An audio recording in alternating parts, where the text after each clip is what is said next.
What is going on, guys? Welcome back to another quarantine and car talk. We're just hanging out here in my garage, and today's topic's pretty cool because early or late last week, we got some really crazy news coming about the C8 Corvette, and it seems like there was a leak somewhere, and we have now what seems to be the specs and release dates for the rest of the model lineup for the C8 Corvette. And I want to go over each and every one of those different models, the power, the engines, and talk to you guys about just how true or how likely these specs are to be true and actually believable. So stick around and probably skip around to about the 2 or 3 minute mark as we let people join in if you're watching this afterwards from the live. And for those of you guys joining, hope you guys are having a good time and enjoying yourselves, being safe out there, and good to see you guys. Make sure you hit the thumbs up button. Go ahead and comment down below. Let me know who's watching so we can have a good conversation, because these models and these specs, guys, are insane. And I'm actually happy about some of the dates, which we'll get to a little bit later as far as the dates of when these things are going to be coming out, because it's going to be a positive for me and for what my plans are. So stick around and hopefully we can get a good discussion going and talk about what's going on. So we'll give it a few minutes and let people join in, and then we'll get right to the topic. What's going on, Lone Star Films? That is awesome, man. Congratulations. You're going to be an awesome setup for sure. What's going on, Matt Ryan?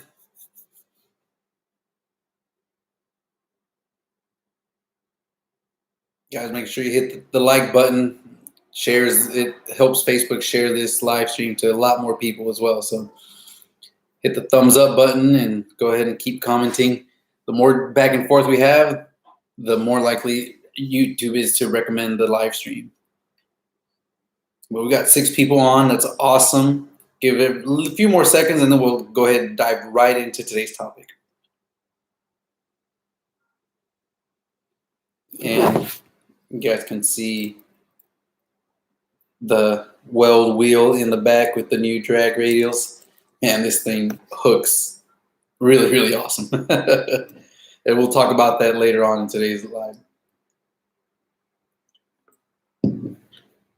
All right, so let's just go ahead and get right to it, guys. And like I mentioned at the very beginning, last week, Haggerty leaked, or someone from Haggerty leaked, what seems to be the basically production schedule for all the models. And not only that, but it also included the horsepower ratings, the torque ratings, and the type of engine that they were going to be coming with, which is really crazy. And I've got the list here on my phone, and we're going to go down the line and talk about them and each model and just kind of give you guys a more general idea of what I think that model is going to be and whether that paper, the document that got leaked, seems plausible or not. So we have, of course, the 2020 Stingray C8, which was released end of last year. But for 2021, guys, I was under the impression that we were going to have maybe the Z06, but it's based on this leak. It looks like for 2021, what they're going to do is release the right-hand drive version for the rest of the world. So this car is going to be going out to the UK and a few other places where they have right-hand drive, and that is expected to be released in 2021 and is going to be the same Stingray, so same 490 horsepower, 495, and 465, 470 pound-feet of torque, but of course with just right-hand drive version, which is pretty cool. I don't think Corvettes have ever been offered in a right-hand drive. I could be wrong, but that is pretty. People in Australia, I know I have a few Australian friends. They'll be able to get a C8 Corvette down in Australia, which is crazy.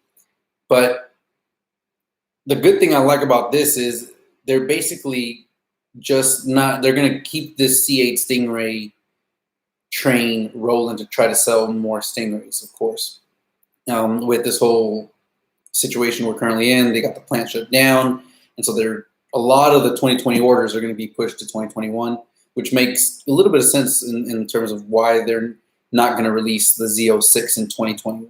They might announce it, but it won't be actually a 2021 model, but it'll be what the next car coming down the list, which is the 2022 Z06 Corvette. And that Corvette is going to, according to the document, is going to come with the LT6, which is going to be a 5.5 liter dual overhead cam engine, basically the same engine that's in the C8R race car. It's more than likely going to have the exact same similar body arches, wider body, which has been the formula for all the Z06s from previous generations, C7, C6. Those are all going to have a wider body. And I even think C4 had, or whichever ones they had, well, those are CR1s, but it's going to have a wider body, a little different front fascia, and that is going to be a 2022 model year. And now, if you guys don't know, of course, I've got my reservation and my deposit down already. And what I like about being a 2022 model year is that it's going to give me a little bit more time to get everything lined up and have all my stuff in order to be able to get that car and also keep the Camaro.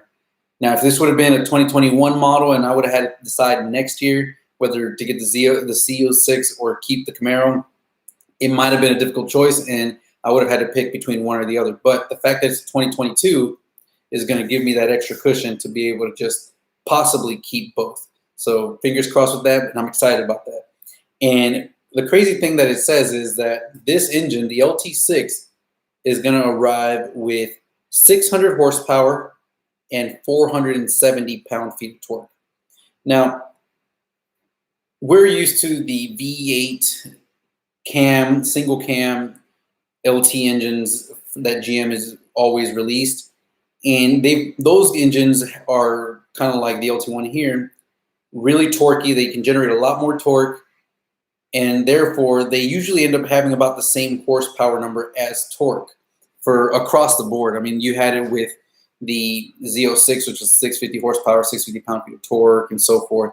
And even this with 455 horsepower, 455 pound-feet of torque.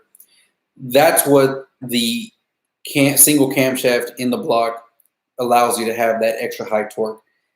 Now, if you look at Mustangs have the dual overhead cam with the 5.0-liter Coyote engine, and those generate quite a bit of horsepower, high horsepower, but not as much torque as something like this does. Mustangs are about 470 horsepower and 420 pound-feet of torque. So the torque numbers are usually low, so when I'm looking at these numbers, it actually kind of falls in line with what a dual overhead cam engine is supposed to be making. Now, if they had a 5.5-liter double overhead cam with 650 horsepower and 650 pound-feet of torque, that'd be a lot harder to believe, but these numbers actually aren't too bad. Now, they do have asterisks by both of those numbers compared to all the other lists on here. The Z06 horsepower and foot-pounds are actually got a little asterisk, which usually means that they're not final numbers yet. So they're probably still testing and still vetting the horsepower and torque ratings and trying to dial in a good number. My guess is they're trying to get as close to 650 as possible. And so if the higher horsepower they get, of course, the torque rating is going to go up.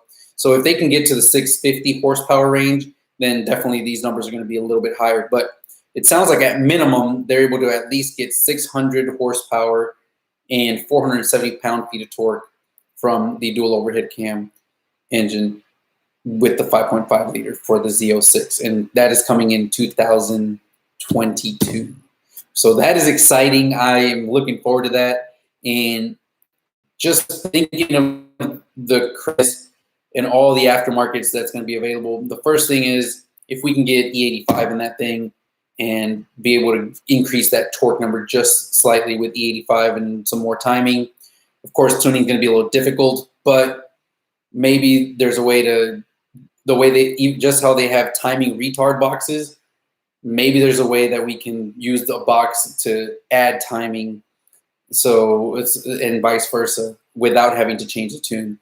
Who knows? We'll see where the development and product goes, but that kind of car also is going to lend itself very well to Nitrous. Nitrous is going to be able to give it that torque boost that it needs and be able to get it off the line and then start revving out. The Z06 is supposed to be revving out to almost 8,500, 9,000 RPM. And so it's going to be able to get off the line. You can use the Nitrous, spray it, and just bring it up to the high RPM. And then once it's in its peak band, just let it eat. So I'm really excited about the Z06.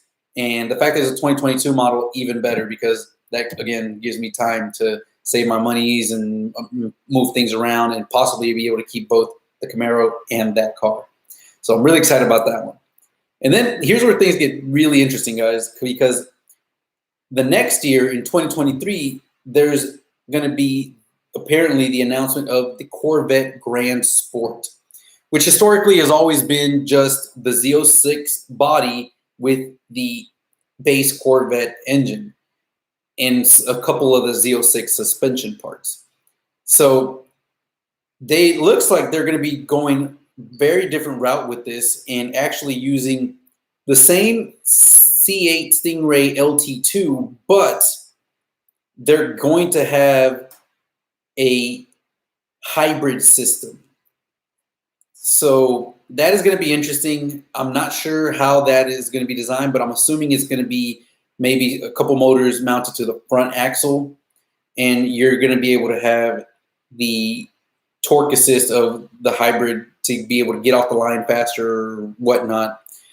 And this car, the Corvette Grand Sport, guys, is supposed to have 600 horsepower and 500 pound-feet of torque. So basically about 100, 110, 120 horsepower motors, electric motors, with that'll generate another extra 50 pound-feet of torque. Really insane. I don't know how true and likely that is to be, but when we get to the next models, it'll kind of make sense as to why they might want to vet it and try this technology out in this generation, the Grand Sport with the LT2 engine first, before they use it in something much higher, much crazier performance. So that is coming in 2023, and to be honest, that might be the car to wait for. I mean, the Z06 is going to be great. It's going to have the dual overhead cam, screaming V8, revving up to the moon, 9,000 RPMs. And it's going to sound unlike anything else in this lineup. But when it comes to familiarity for tuning and things like that, the fact that the Grand Sport is going to have the LT2 is going to be very, very good for people that are going to want to modify their cars and really get a lot of performance out of them. Now, with the hybrid system, if it does come with that, it'll be interesting to see what that does and how that is implemented. But I'm assuming it'll be a front axle, so it'll basically be an all-wheel drive. And if you can imagine that the Corvette was doing 2.8, 2.9, and I think we've even seen some cars do like a 2.6, 2.7 with their data recorders. With the stock Stingray, the Corvette Grand Sport with the front axle all-wheel drive system, electric motors, it could possibly get down into the the 2.5s, 2.4, maybe even lower depending on what tires you're using. So really, really crazy to think about it, but you can possibly get a all-wheel drive type Corvette and go out there and record some blistering crazy 0-60 times. And possibly, if you're running that kind of fast of 0-60 times, you're probably going to be running easy 10-second quarter miles with the Corvette Grand Sport. So it'll be interesting to see how that all lines up. But still, I'm going to keep my fingers crossed for the Z06 with the dual overhead cam, screaming, crazy sounding V8. Then in 2024, so basically every year moving forward between 2020 and 2025 now, there's going to be a new model released, which is insane. So in 2024, guys, we are finally going to get the ZR1. And the ZR1 is going to be using what they're going to dub the LT7. And a few places have already released CAD drawings of what the LT7 is going to look like. And basically, the LT7 is going to be the LT6, the 5.5 liter dual overhead cam engine, but with twin turbos. So they're going to add the turbos and be able to make way more power. And the ZR1 is going to come in, what Haggerty is saying here with his leak, at 850 horsepower and 825 pound-feet of torque.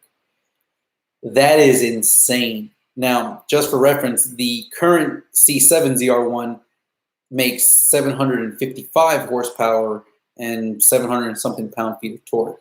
So they're definitely going to step the bar up even higher with the C8 ZR1.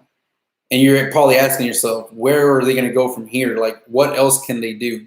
And remember that they have the Grand Sport, which is supposed to have that hybrid axle in the front. So for 2025, you're going to have, for the first time, a level above the ZR1, and it's going to be dubbed the Corvette Zora. For Zora, I can't pronounce his name, but it's the gentleman that actually created the first C1 Corvette. And this car is going to be using the same LT7 dual overhead cam twin turbo engine from the ZR1, but they're going to go ahead and couple it with the front hybrid electric motor assist on the front axles. And with that, you're going to end up what they're claiming to have a 1,000 horsepower C8 Corvette with 975 pound-feet of torque. How crazy is that? Like, it just blows my mind that in 2025, we could possibly be seeing a twin-turbo hybrid Corvette making 1,000 horsepower. That is insane. Now, going through all this, guys, it definitely seems plausible. All of these can definitely possibly be possible models. And again, the only one that's kind of doesn't follow a similar trend to the previous generations would be the Grand Sport, which is supposed to have the same C8 Stingray engine, but with the hybrid assist system, which would be your front axle hybrid for the all-wheel drive. But it makes sense that you would introduce it 2 years before in the Grand Sport, run it through its paces in the real world, make sure that everything works the way that you testing went, and then give yourself that 1 or 2 year cushion to see how well that works, how well the system works, what glitches happen, so that when you do implement it on your very much ultra high performance variant, that everything is going to be ironed out and working 100%. So I'm really excited. I'm really, really excited about all the different models. Of course, the one I'm the most excited about is the Z06 with the dual overhead cam. And even if it just came with 600 horsepower and 470 pound-feet of torque, that thing would still be an amazing, amazing car. And the way that the development for the C8 is coming, so many people bringing out twin turbo kits. And from my understanding, there's already a lot of people working on using some kind of standalone ECU management to manage the turbos, the boost, and all this other stuff without having to crack the ECU, which will make basically adding power adders, superchargers, turbos, nitrous, and all that completely doable without modifying the stock ECU. And if that happens, it'll probably be a little bit more expensive, but it will open up the world for the Z06 clientele. Like the people that get a Z06, by then the twin turbo setups will have been designed. Now, the engine might change a few different things around, positioning around, so there'll probably be some R&D, but at least all the communications, things like that, will already be in place and available, and just need very minor tweaking to get it to work on the Z06. So super excited, and hopefully everything works out and I can bring one to the channel, but it won't be for, it seems, according to this, till 2022. So for now, you guys are stuck with the LT1 6th gen Camaro and the stuff that we do to this. So, and of course, I do have the Denali, which I plan on possibly doing an LSA supercharger on and seeing how good that can work with the all-wheel drive system and see if we can surprise people with that. So anyways, guys, what are your thoughts? What do you guys think about that lineup? I mean, let me go back over it for those of you guys who are just joining right now. In 2021, we're going to have right-hand drive Corvettes that are going to be available for the rest of the world. Australia, England, and a few other European countries. You'll be able to get a right-hand drive dedicated Corvette. And then in 2022, the Z06 Corvette is going to come out with the dual overhead cam 5.5 liter C8R engine, making at least 600 horsepower and 470 pound-feet of torque. This does have an asterisk by it because they're still working on increasing that. I believe they want to get as close to the 650 as they can to match the previous Z06's horsepower rating. Obviously, you don't want to go less horsepower, so they're really working to try to get to that level. So that'll be awesome. In 2023, they're going to come out with the Grand Sport, which will have the C8 Stingray LT2, but with the hybrid front axle system to give you that extra power from 2 electric motors, more than likely. And that thing is going to have 600 horsepower and 500 pound-feet of torque. So for the first time, the Grand Sport will not just be a Z06 body with suspension parts with the C8 Stingray engine. Really crazy. And then in 2024, we'll get the ZR1 Corvette, C8 Corvette, which will basically be the Z06 with twin turbos. And that is going to make 850 horsepower and 825 pound-feet of torque. And that gets me excited because by this point, when we get the Z06, just the same way that people were adding twin turbo, the LSA blowers that GM put on the CTSVs and the ZL1s onto their SSs, that's the same thing we're going to be able to do with these twin turbo kits. I'm sure we'll be able to either buy it or get it, the twin turbo kit from GM, and install it on our car and basically do a few computer corrections and stuff or whatnot and run that. And to see that you can actually be able to make 850 horsepower out of the LT, the 5.5 liter engine is going to be awesome. So that's going to be crazy. And then finally, of course, in 2025, to end the C8 run, we're going to see the Corvette Zora, which will have the same twin turbo LT7 with the added front electric motors to give it that all-wheel drive setup and be making 1,000 horsepower and 975 pound-feet of torque. That is insane. Oh my God, that is awesome. I am so excited. I'm looking for every single time we hear more news, I'm always like trying to get that news and figure out what they're trying to talk about because it is really exciting and I can't wait to see just what everything looks like. What's going on, Gutterville? Dude in the chair, how's it going, man? You live your life 1/4 mile at a time.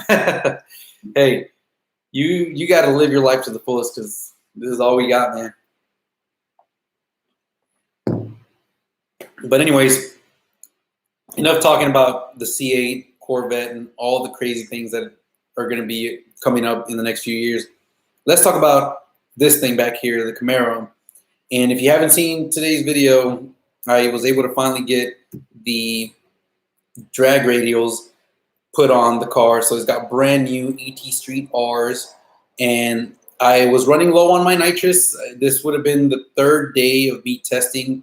Again, I went through pretty much almost a full bottle in 3 days, just going back and forth in multiple tests, multiple hits, making sure that everything was dialed in and we were making everything was right where it needed to be.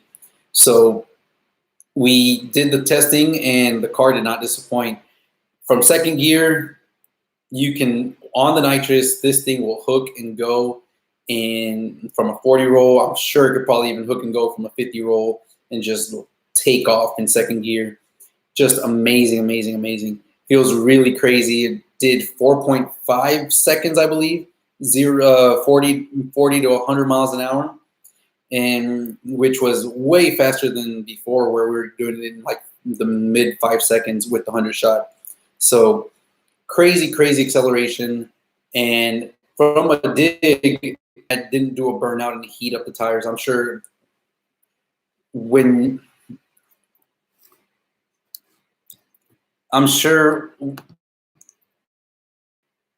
now, if we didn't do a burnout and we didn't heat up the tires, I'm sure once you heat the tires up and get them a little bit stickier, they'll do a lot better hooking.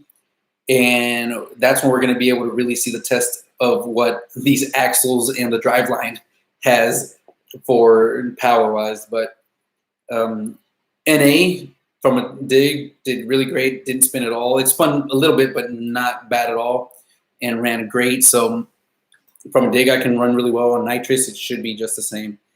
Gutterville, I am running a 305 45 17 on the 10-inch weld wheel back there. So it is a 305 wide 45 17.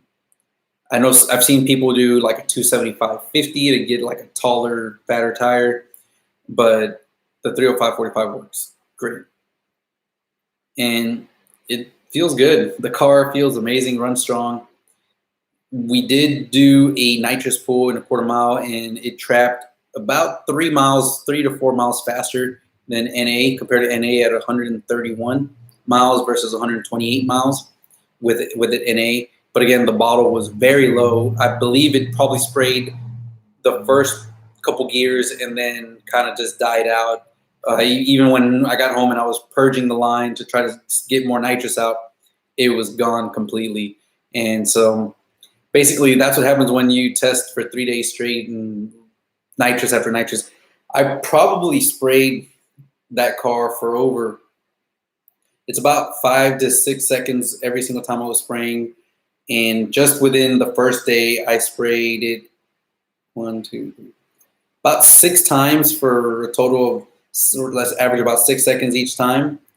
And so that is about 36 seconds worth of spraying in day one, which it would equate to about 3 runs down the track.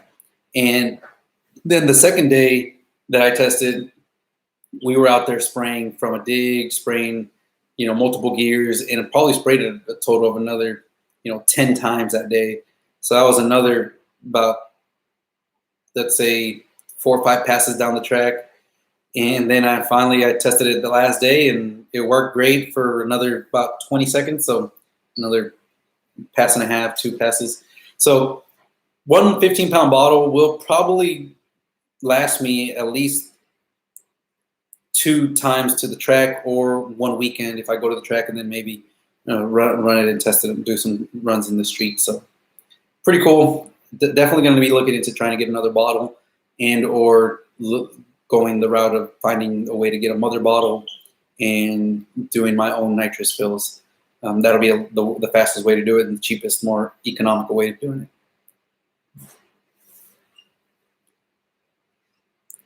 And of course, I did get the 3M wrap that you guys see there, the 3M wrap roll.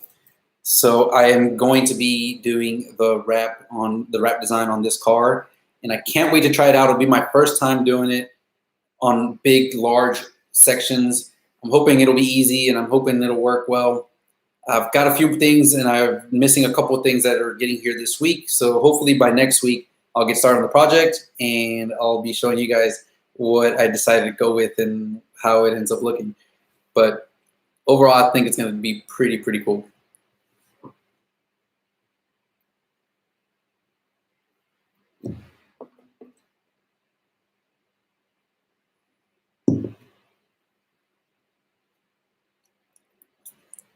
So anyways, what's been going on with you guys? How's everything going on? And hopefully everyone is staying safe and not being as affected by this current situation that we're in. But, all we can do is keep moving forward. Oh, and I hit 3,000 subscribers today. So sometime this afternoon, I hit 3,000 subscribers, which is crazy. I really want to thank everyone that, watches my videos, and to the 11 of you guys that are on the live stream right now. I really appreciate your support, and hopefully we can keep growing, and I can keep showing you guys, more and more content, and just keep pushing the envelope when it comes to these cars, and hopefully giving you guys advice on what you guys can do with yours.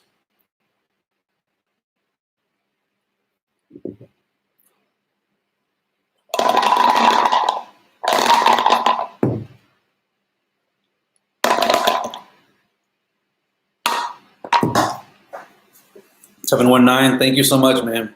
Appreciate it. And what are you guys' thoughts on the C8 though? On all the different models and the kind of powers that they're trying to make? Dude in the chair, thank you. So one thing I think that probably, I'm not saying is holding the channel back, but that doesn't make it as exciting is the fact that I only do track videos. I really don't go out to the street. I think I've made one video of me going to the street and racing, but I really don't hit the Mexico scene too often. And I don't get pulled. I try not to get pulled over by cops. You know, that's the last thing I want. So I don't have like the cop video. I don't have the car got impounded video. You know, shout out to Fast Life for us for killing it with his content. But you know, there's certain videos that can really make your channel blow up. And unfortunately, those are videos that tend to not be the greatest thing for the person that's actually recording the video. You know, getting your car impounded sucks. Getting pulled over by a cop sucks. Now, racing in Mexico, I actually used to do that a lot, and I enjoy it. I'm not going to say I don't do it and I wouldn't do it, but with, you know, life, the family, the kid, and everything, it's kind of hard to be going out like during the week, you know, on a Tuesday. And weekends, you know, we have all kinds of things come up where I've got to, you know, be with the family or things like that. So it's hard to really go out and make time for that stuff. But I do plan on going back to Mexico a little more often, especially now that the car is dialed in and everything is set where it needs to be. So I'm going to be going to the track a lot, of course, and continue to bring you guys track content and hopefully race a few cars on the track, and also bring you guys along to the street and show you guys what happens in Mexico whenever this car goes out to run. So there's a lot of stuff still going to be bringing you guys a lot of content. Hopefully some of that, once the racing content comes back up, those videos have typically done a lot better for me. So whenever racing comes back, we'll be able to get back on there. So yeah, yeah, dude in the chair, you're right. And I do plan on going up there, man. I do really want to go up to the 99 side of town, the north side of town, and at least go one night. I'm gonna try to group up with a couple cars down here, maybe roll over there, and you know, it's a far drive for me, but it'll I'm sure we can get a lot of content, so should be fun. And so, anyways, I'm still gonna continue doing my, you know, DIY installs and all that. As you guys can see, that wheel gap is pretty bad, so we're gonna be fixing that also here in the summer, and I'll show you guys how to do all that as well. So looking forward to all that. Yep. Yeah. I mean, so, and some of the stuff is unavoidable, but you can do your best to be mindful and just kind of not get yourself put into too crazy of situations. Roll D20 from SA. I would like to see you do a video interview tuners. Definitely. I can definitely make one and walk you guys through kind of how that works and how you connect it and set it all up. Yeah, I'll get a good idea. I'll definitely go through and make a video on that for you and for everyone else, of course. Dude in the chair. No IBAX and no BMR. I'm actually going to be going with YYZ Powell Springs.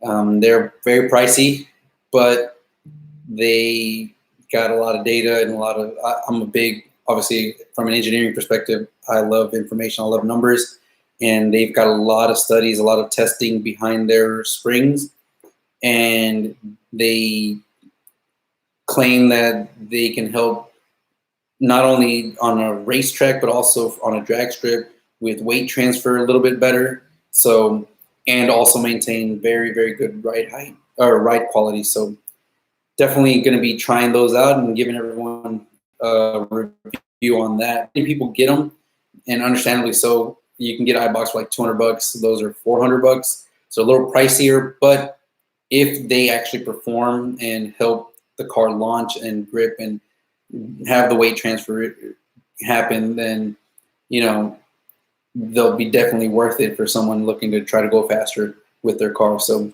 that's what I'll be trying out, and hopefully here in the next couple months, sometime this summer, I'll be doing that.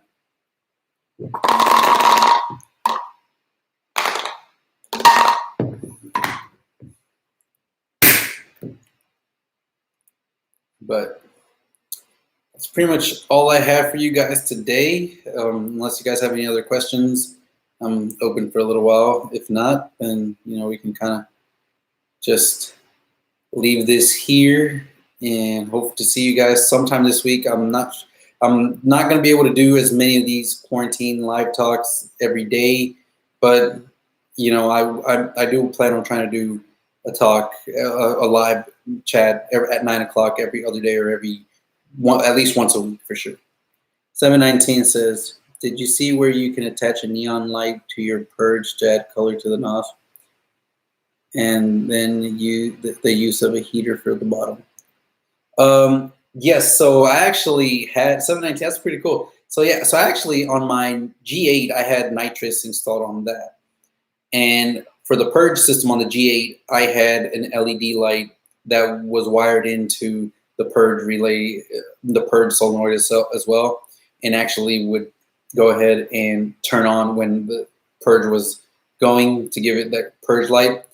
So I actually toyed on about the idea of doing that with this. We'll see.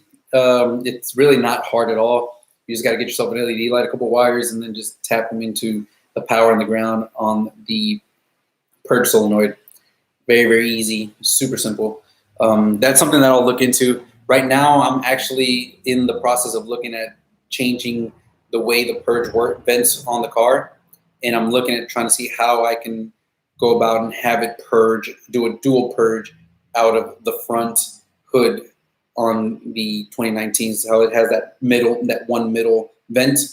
I would love for it to purge nitrous like in a V shape from the middle vent going out. And if I could put some LED lights there, that'd be pretty sweet. And when it comes to the heater for the bottle, I'm definitely going to be looking into that setup. Right now, I'm just using a torch and just kind of heating it up that way. It's not the best thing and I guess safest thing you can do. You got to be very careful when you're using it because the bottle's inside the car, and of course we've got C16 race fuel even though it's enclosed in the tank, you still got to be very careful. So I definitely am looking into a heater for the bottle. I'm leaning more towards maybe getting a new bracket, a new bottle bracket there with the built-in heater, and then wiring that up that way. If not, going with like a heater blanket and just wrapping the bottle around and doing it that way. We'll see which way we decide to go with, but for aesthetics looks, the new billet bottle bracket with the built-in heater will look a lot cooler, a lot nicer, but it'll be a lot more expensive. So we'll see how we decide to do that.